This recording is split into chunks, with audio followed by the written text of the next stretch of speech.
Bismillahirrahmanirrahim. Kita menyambung pengajian kitab hadis 40 bersama Ustaz Masri. Kita hari ini berada di hadis yang keempat, InsyaAllah. Jadi saya serahkan kepada Ustaz Masri untuk meneruskan pengajian kita kali ini. Tafadhal Ustaz.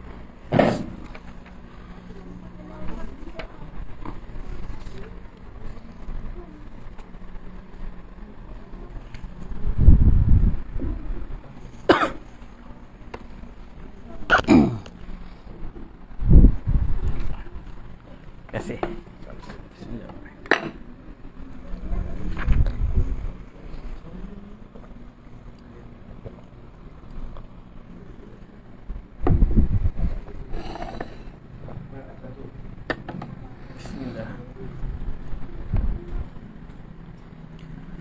Assalamualaikum warahmatullahi wabarakatuh. Innal hamdalillah nahmaduhu wa nasta'inuhu wa nastaghfiruh wa na'udzu billahi min shururi anfusina wa min sayyiati a'malina may yahdihillahu fala mudilla lahu wa may yudlil fala hadiya lahu. Asyhadu an la ilaha illallah wahdahu la syarika lahu wa asyhadu anna Muhammadan abduhu wa rasuluh. Alhamdulillah, kita panjatkan syukur pada Allah Subhanahu wa taala kita dapat bersama-sama pada malam ini untuk kita membaca hadis-hadis Nabi sallallahu alaihi wasallam, untuk kita mengambil faedah atau manfaat daripada sabda Nabi sallallahu alaihi wasallam. Jadi dalam beberapa bulan yang lalu kita dah habis sampai hadis yang ketiga. Kita dah bincang tentang niat, kita dah bincang tentang rukun Islam, rukun iman, tentang ihsan. Jadi pada malam ni kita masuk hadis yang keempat dalam kitab hadis 40 oleh Al-Imam An-Nawawi rahimahullah. Jadi hadis yang keempat ini ia berkaitan beberapa perkara.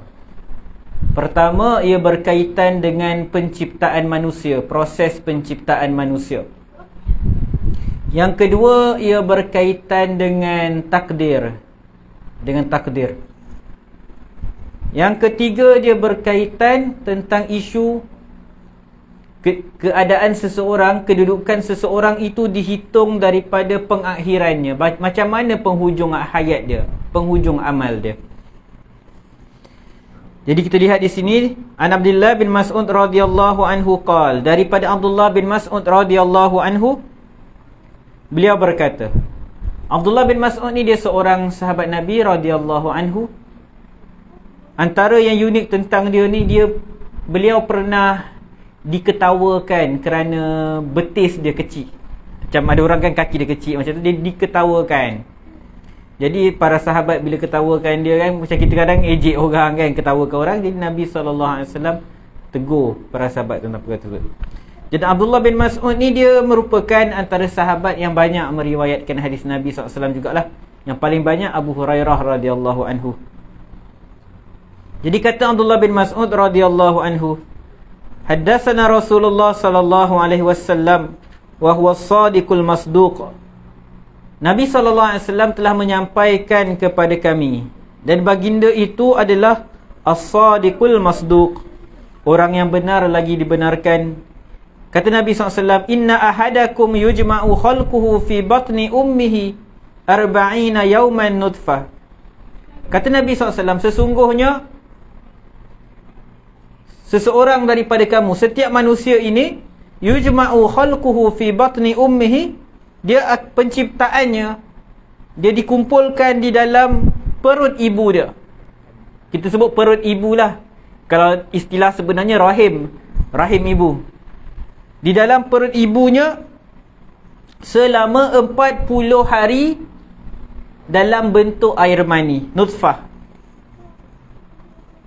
Summa yakunu alaqah misla zalik.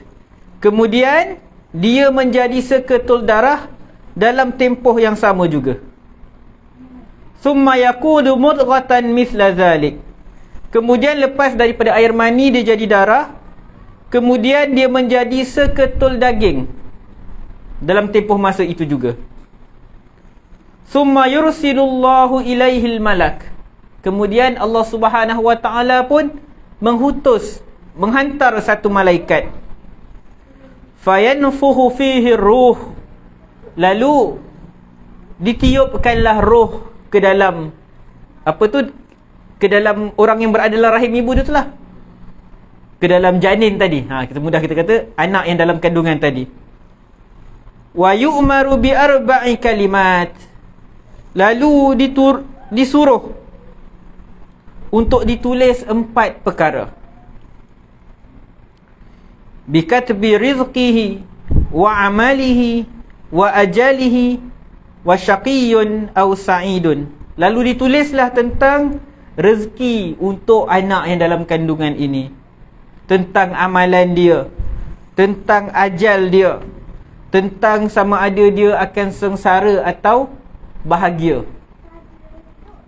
Fawallazi la ilaha ghairuh, demi Tuhan yang tidak ada, demi Allah Tuhan yang tidak ada yang berhak disembah selainnya. Inna ahadakum la ya'malu bi'amali ahlil jannah, sesungguhnya salah seorang daripada kamu akan beramal dengan amal ahli syurga. Hatta ma yakuna bainahu wa bainaha illa zira', sehingga tidaklah ada tinggal antara dia dengan syurga itu melainkan sehasta. Fayasbiqu alaihi alkitab, lalu penulisan takdir mendahuluinya. Fayamalu bi'amali ahlin nar, lalu dia pun beramal dengan amal ahli neraka. Fayadkhuluha, lalu dia pun masuk ke dalam neraka. Wa inna ahadakum la ya'malu bi'amali ahlin nar, dan sesungguhnya salah seorang daripada kamu pula dia akan beramal dengan amal ahli neraka. Hatta ma yakuna bainahu wa bainaha illa zira', sehingga tidak yang tinggal antara dia dengan neraka tu jaraknya hanyalah sehasta. Fayasbiqu alaihi alkitab, lalu penulisan takdir telah mendahuluinya. Fayamalu bi'amali ahlil jannah, lalu dia pun beramal dengan amalan ahli syurga. Fayadkhuluha, lalu dia pun masuk ke dalam syurga. Hadis sahih riwayat Imam Al-Bukhari dan Muslim. Jadi hadis ini pertama, dia membicarakan tentang proses kejadian manusia. Adalah berlaku perbezaan pendapat di kalangan ulama tentang maksud hadis ini berdasarkan riwayat-riwayat yang lain. Kan tadi kita kata proses pertama air mani, kemudian jadi darah, kemudian jadi daging kan. Jadi disebutkan semua tu akan berlaku, setiap proses tu berlaku dalam tempoh 40 hari. Maksudnya air mani 40 hari, lepas tu jadi darah 40 hari, lepas tu jadi daging 40 hari. Jadi keseluruhannya sekitar 120 hari lah kan. Ada yang faham macam tu. Tetapi ada juga para ulama yang memahami hadis ni bermaksud bahawa keseluruhan proses tu berlangsung selama 40 hari. Maksudnya tiga-tiga benda tu berlaku dalam tempoh 40 hari. Jadi tu ada perbahasan lah, sebab melihatkan kepada riwayat-riwayat yang lain dan melihatkan kepada kajian-kajian sains berkaitan penciptaan manusia lah, berapa lama manusia duduk dalam rahim ibu dia. Jadi kita tak nak bincang lah tentang perkara tersebut secara detail. Cuma penciptaan manusia juga disebutkan dalam Al-Quran dalam banyak ayat. Jadi pertama kita lihat dalam surah Al-Hajj ayat yang kelima. Surah Al-Hajj ayat yang kelima, Allah Subhanahu Wa Ta'ala sebut, ketika ni Allah tengah sebut tentang manusia yang ragu tentang hari kiamat. Golongan musyrikin tuan-tuan, dia kalau orang agama Kristian ke orang agama Yahudi, mereka percaya pada hari kiamat. Tetapi zaman Nabi SAW yang tak percaya hari kiamat itu ialah orang musyrikin. Orang musyrikin yang penyembah berhala. Jadi sebab tu para ulama sebut, kalau kita nak tengok tentang ayat, sama ada ayat tu dia turun di Mekah atau di Madinah, ayat yang sebelum hijrah atau selepas hijrah. Jadi kebanyakan ayat sebelum hijrah Nabi SAW ke Madinah, antara benda yang banyak ayat tu fokuskan ialah berkaitan hari kiamat. Sebab antara masalah orang musyrikin, dia tak percaya pada hari kiamat. Dia tak percaya pada hari kiamat. Jadi dalam surah Al-Hajj, Allah Subhanahu wa taala sebut, A'udzu billahi minasy syaithanir rajim. Ya ayyuhan nasu in kuntum fi raibin minal ba'ts. Allah kata, wahai sekalian manusia, kalau kamu berada dalam keraguan tentang hari kebangkitan. Lalu Allah ingatkan, sebab manusia ni dia rasa macam mustahil ada hari kebangkitan, dah mati-mati je lah. Dia kata, mana boleh orang dah mati dihidupkan balik? Mustahil, logik akal. Jadi Allah Subhanahu wa taala sebut, fa inna khalaqnakum min turab. Sesungguhnya kami telah menciptakan kamu daripada tanah. Sebab logik manusia bila mereka menafikan hari kebangkitan, sebab mereka rasa, orang dah mati, macam mana nak dihidupkan balik? Jadi Allah bagi tahu, sesungguhnya kami ciptakan kamu daripada tanah. Nabi Adam alaihissalam dicipta daripada tanah. Dan kalau kita lihat dalam nas-nas yang lain, disebutkan diambil tanah yang pelbagai warna, pelbagai jenis. Dan sebab itulah zuriat Nabi Adam alaihissalam pelbagai warna kan. Ada yang kulit putih, kulit hitam dan semisalnya. Sebab Nabi Adam alaihissalam dicipta daripada tanah. Jadi penciptaan manusia daripada tanah tak disebutkan dalam hadis tadi, tapi dalam Al-Quran sebut. Sebab apa? Sebab manusia kita semua, kita berasal daripada air mani. Tapi Nabi Adam, sebab Nabi Adam dia manusia pertama, dia tak ada ibu, dia dicipta daripada tanah. Jadi Allah Subhanahu wa taala nak bagi orang musyrikin berfikir, apa yang susah? Kamu semua dah pernah wujud, manusia dah pernah wujud, cuma mati. Lepas tu Allah hidupkan, tak susah pun. Apalah susah sangat nak hidupkan orang yang dah mati, sedangkan Nabi Adam yang tak pernah wujud langsung sebelum tu, Allah cipta daripada tanah.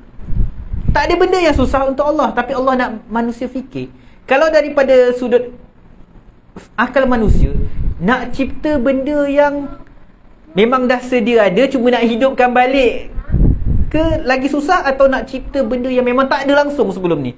Mestilah cipta benda yang tak ada langsung lagi susah. Tapi Allah bagi tahu, Nabi Adam aku cipta daripada tanah. Dia tak ada sebelum ni. Kalau cipta manusia yang tak wujud sebelum ni pun boleh Allah buat, apatah lagi setakat nak hidupkan manusia yang dah mati. Lagi mudah. Dan semua benda mudah untuk Allah Subhanahu Wa Taala. Maksudnya Allah suruh manusia berfikir. Allah suruh orang musyrik, cuba fikir balik. Fikir balik. Thumma min nutfatin thumma min alaqah. Kemudian lepas dicipta dari tanah, kemudian dicipta daripada air mani, kemudian daripada segumpal darah.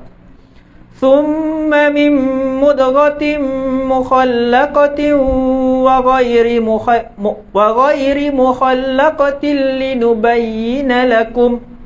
Daripada air mani, daripada darah, kemudian daripada seketul daging. Mukhallaqatin wa ghairi mukhallaqah, daging yang dibentuk dan daging yang tak disempurnakan bentuk dia. Linubayyina lakum, untuk kami menunjukkan kepada kamu, untuk kami tunjuk kekuasaan kami kepada kamu, kekuasaan Allah Subhanahu wa taala. Wa nuqirru fil arhami ma nasha'u ila ajalin musamma. Dan kami tetapkan benda yang tadi tu, yang Allah ciptakan tu, di dalam rahim seorang ibu, sampailah ke satu masa yang ditetapkan. Jadi itu tentang penciptaan manusia dalam Al-Quran. Jadi banyak lagi ayat lain. Misalnya tuan-tuan boleh lihat dalam surah Al-Mu'minun ayat 12 sampai 14 pun Allah Subhanahu wa taala sebut perkara yang sama. Jadi itu adalah proses penciptaan manusia. Sebab tu kita bila kita tengok diri kita, kita kena ingat Allah Subhanahu wa taala cipta kita sebaik-baik kejadian. Macam mana kita fikir, macam mana boleh ada bayi dekat dalam rahim seorang ibu? Itu semua kuasa Allah Subhanahu Wa Taala. Allah nak manusia berfikir tentang kekuasaan Allah.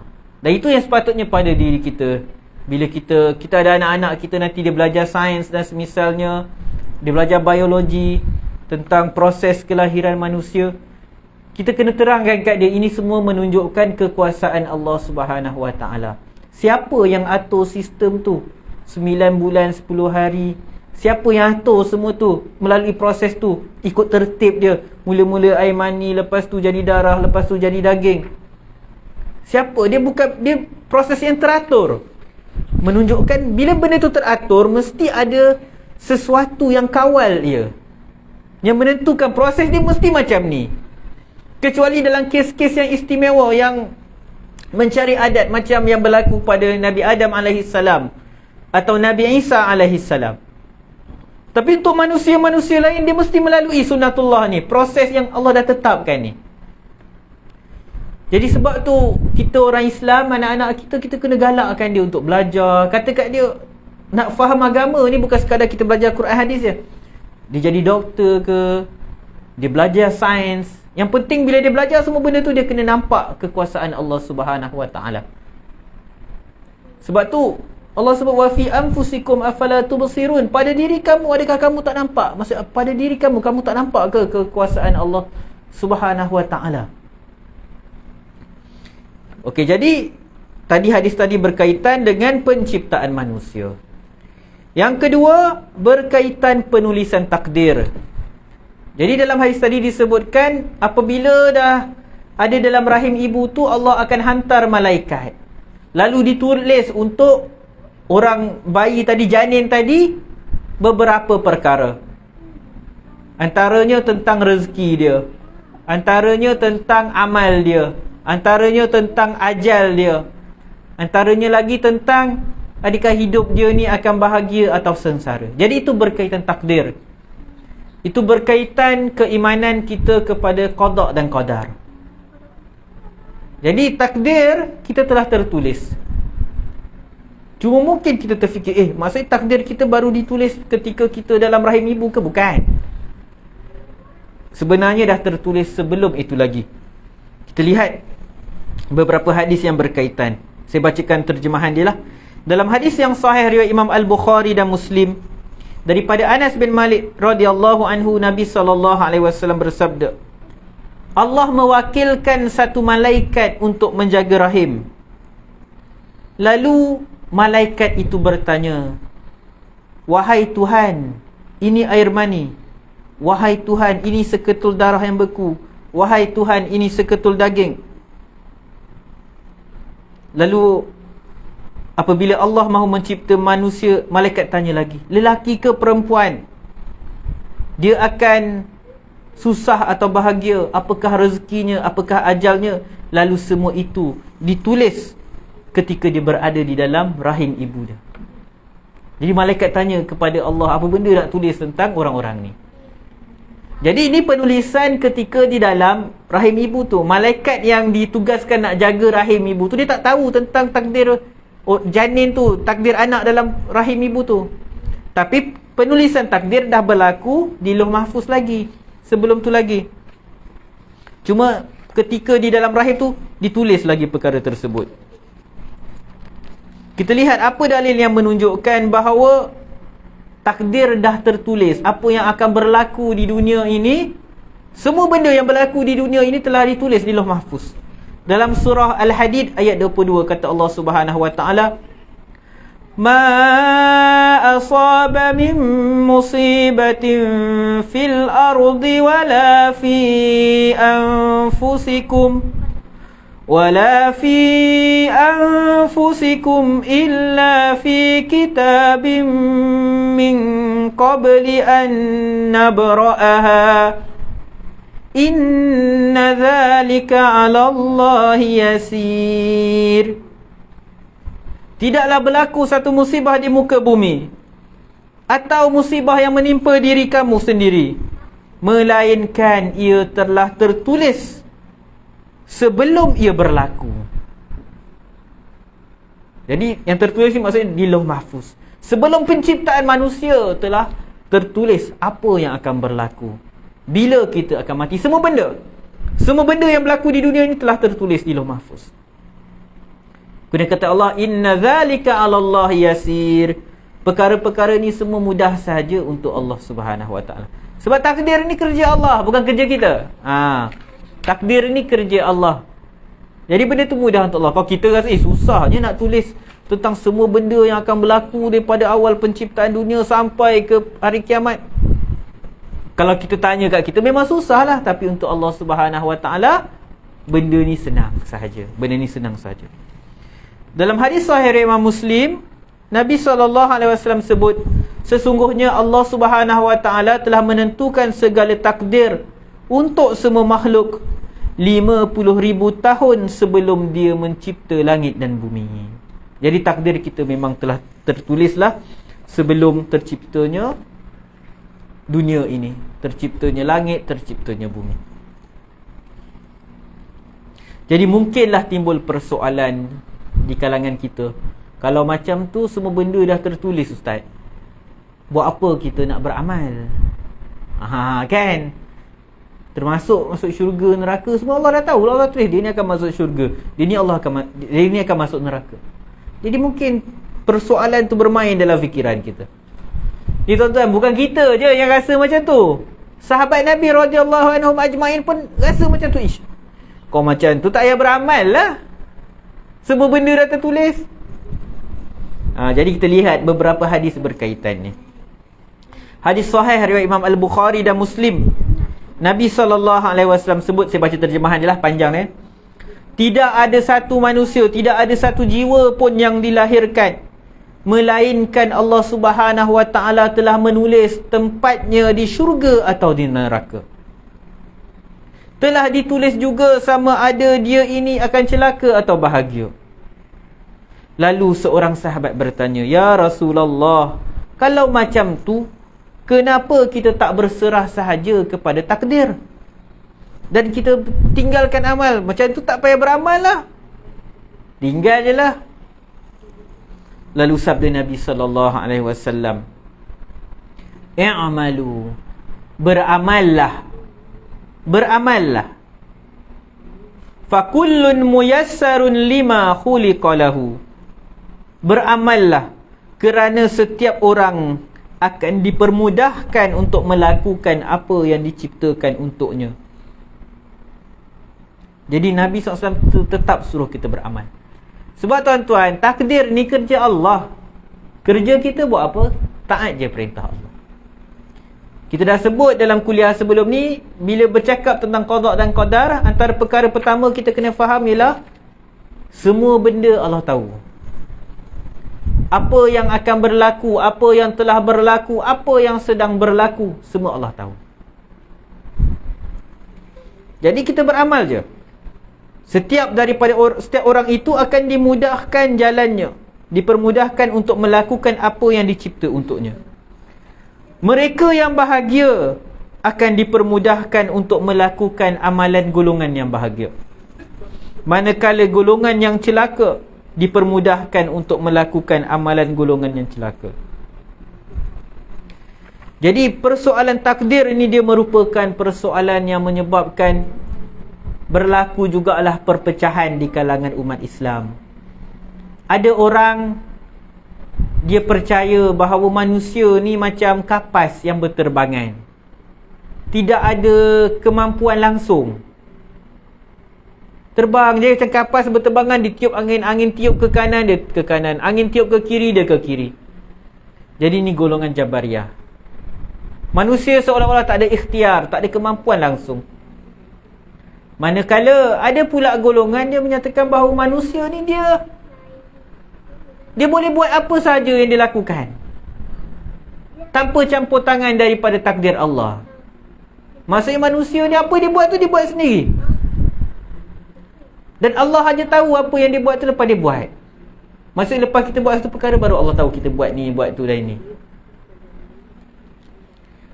Kedua-dua kelompok ini dia bukanlah berniat buruk dan semisalnya. Cuma mereka, yang pertama tadi, dia nak menetapkan kekuasaan mutlak pada Allah, sampai dia menafikan manusia ini juga Allah ada bagi pilihan pada dia, bagi kuasa untuk dia, kemampuan untuk beramal, untuk memilih. Yang kelompok kedua tadi yang menafikan takdir, yang menyatakan manusia ni memang apa dia buat tu memang hasil tangan dia semata-mata tanpa ada campur tangan Allah. Dia cuba nak menafikan sifat zalim daripada Allah lah. Dia kata takkanlah Allah takdirkan orang ni masuk neraka, buat jahat dan semisalnya.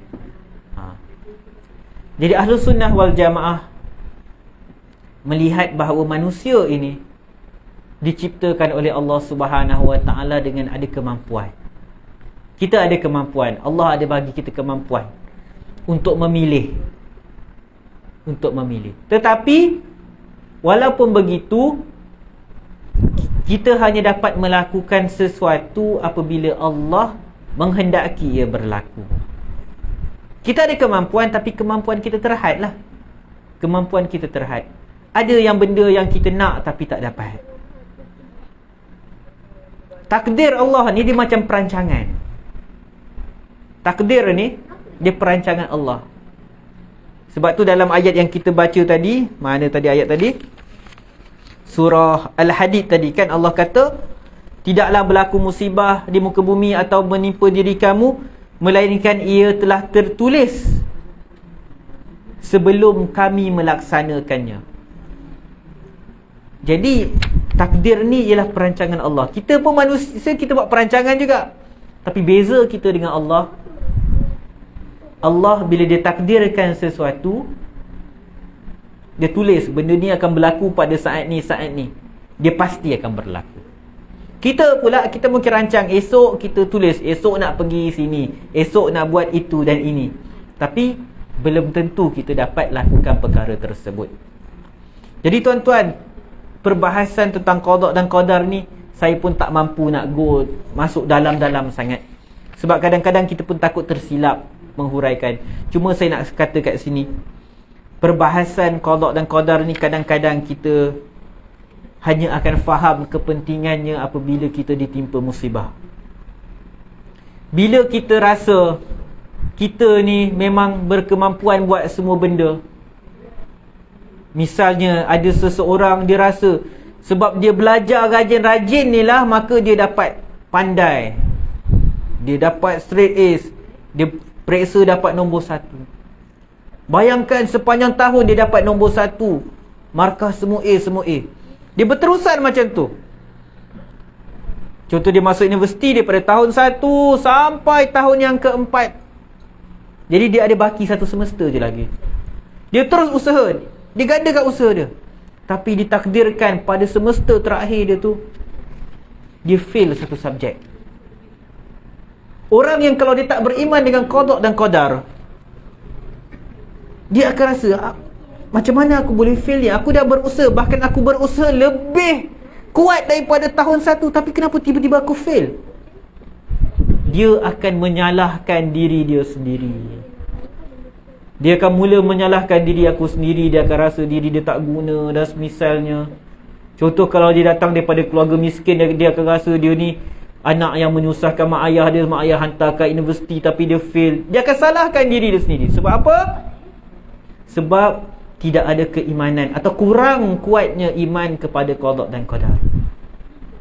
Sebaliknya, apabila kita ada keimanan kepada qada dan qadar, kita mengetahui bahawa Allah telah mentakdirkan untuk kita, dan kita juga berbaik sangka kepada Allah Subhanahu Wa Taala, kita dapat musibah. Kata Nabi SAW dalam hadis Sahih Muslim, sungguh menakjubkan urusan orang beriman, sesungguhnya semua urusan dia baik. Dan perkara ni tak berlaku kecuali kepada orang beriman.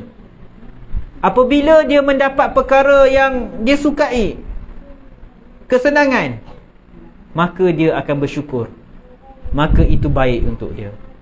Dan apabila dia mendapat musibah, kesusahan, maka dia sabar, itu juga baik untuk dia. Jadi perkara ni tak berlaku kecuali kepada orang yang beriman. Jadi orang beriman, bila dia berkeyakinan tentang qada dan qadar, dia tahu ini benda yang Allah dah putuskan.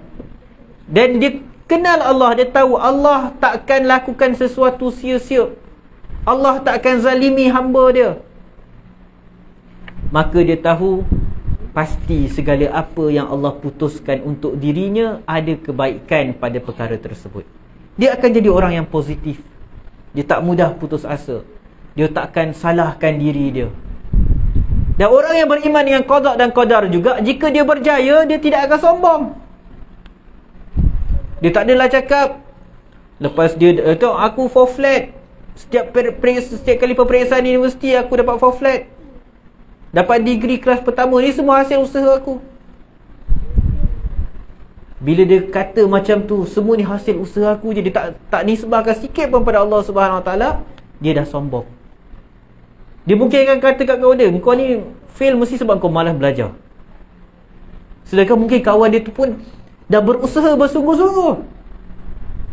Tetapi untuk dia, Allah bagi bahagian dia macam ni. Allah takdirkan untuk dia macam ni. Untuk kawan dia, Allah takdirkan dia macam tu.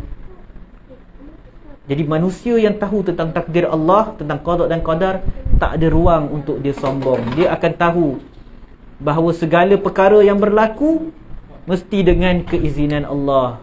Apa yang Allah kehendaki akan berlaku, dan apa yang Allah tidak mahu ia berlaku, tidak akan berlaku sama sekali.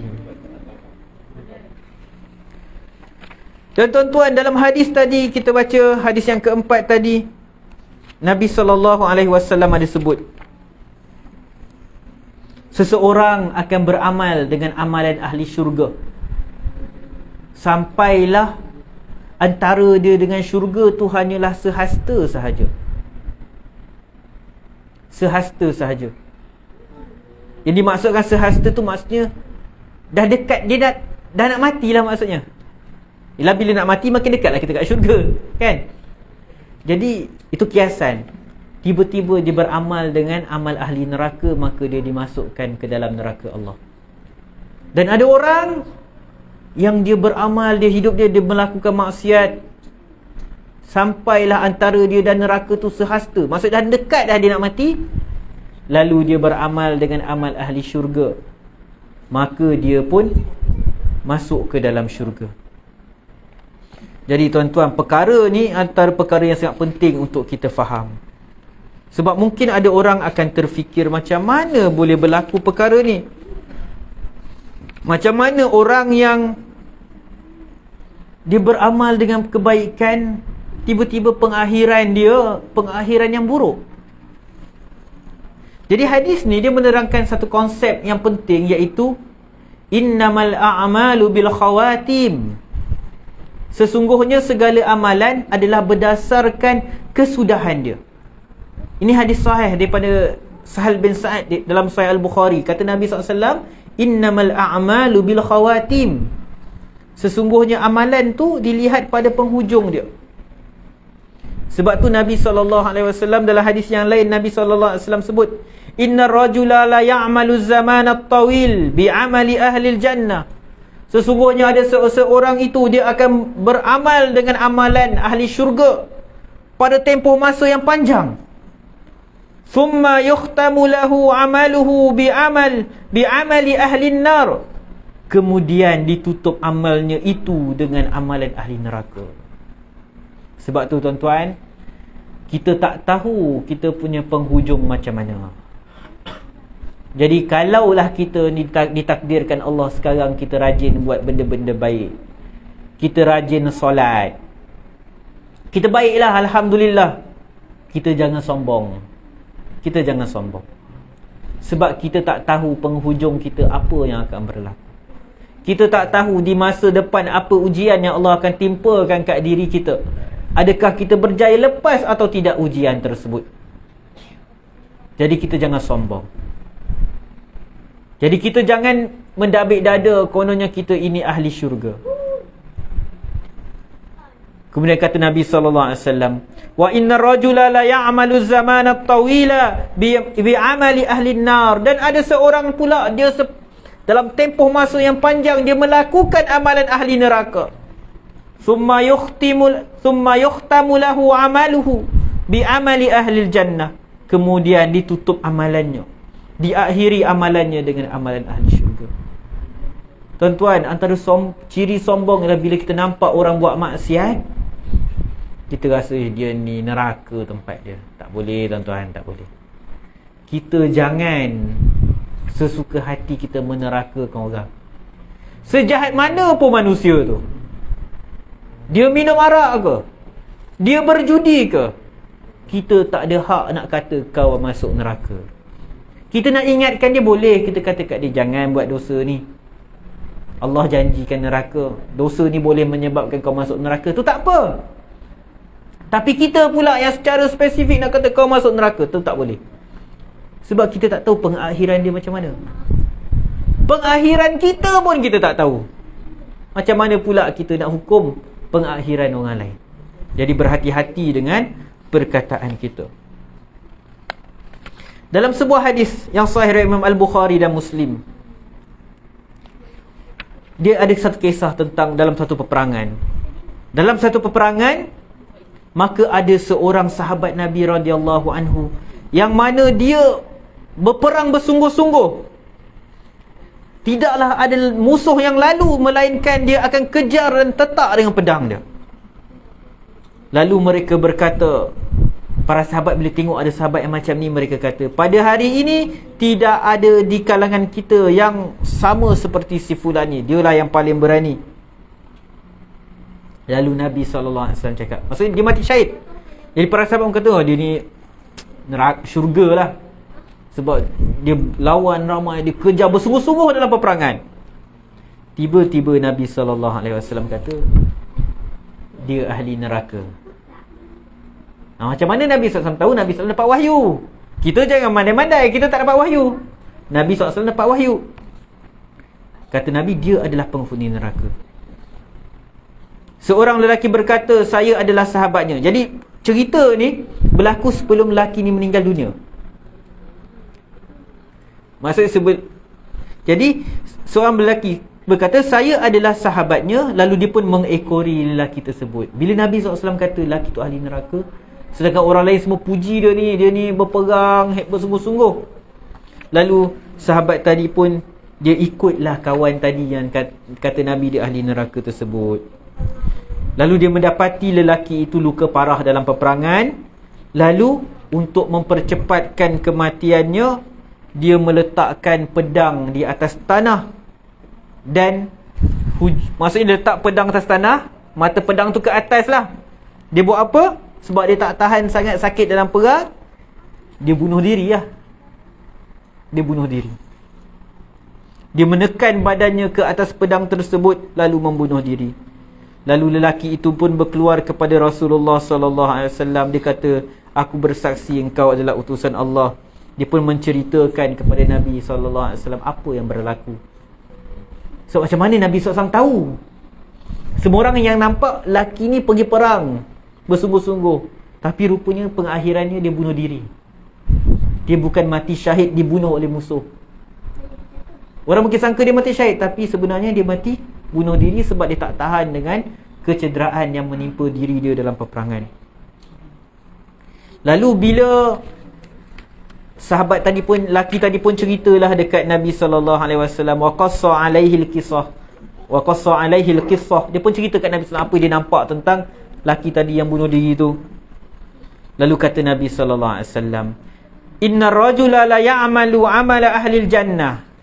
Seseorang itu beramal dengan amal ahli syurga, fima yabdu linnas, pada zahir mata manusia. Maksudnya seseorang tu beramal dengan amalan ahli syurga di kaca mata manusia. Yang manusia nampak dia buat benda baik. Wa huwa min ahli nar, sedangkan sebenarnya dia ahli neraka.